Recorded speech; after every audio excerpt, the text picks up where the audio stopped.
We have seen in the last two installments what is invariance and what is covariance. Now we're going to have a look at what contravariance is.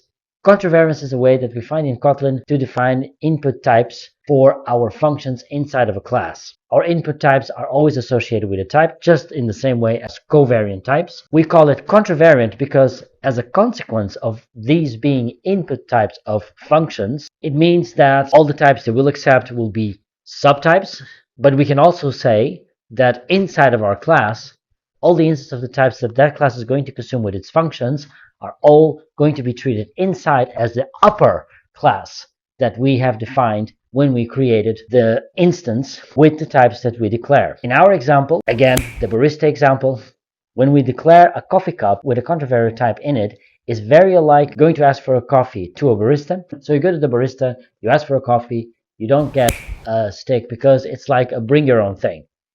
You get your coffee cup, you go and sit down, and you use your wooden stick to stir up the coffee.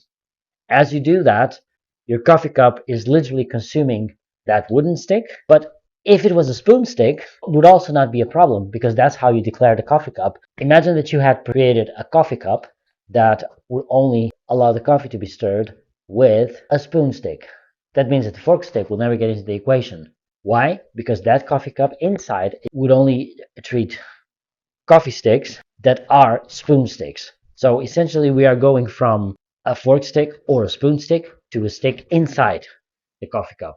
So the function treats that as just a wooden stick and not as a spoon or a fork stick. We are going from the subclass all the way to the upper class.